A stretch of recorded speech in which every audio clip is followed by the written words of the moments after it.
Hello guys, welcome back to our channel. In today's video, I'm going to show you how to log into TD Bank. First of all, you need to open your Chrome browser or any other browser you prefer, and in the top section right over here, type down TD Bank login and enter it after you're done. And from here, we could see you need to click on the first option that says TD.com official website, which says welcome to TD Personal Banking.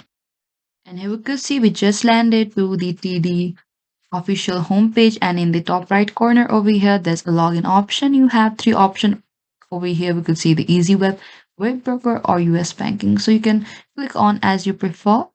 As I'm going with the first one, and over here, in order to log in, you are required with a username or access card as well as your password. So simply type down your username or access card as well as your password and make sure that your password is correct.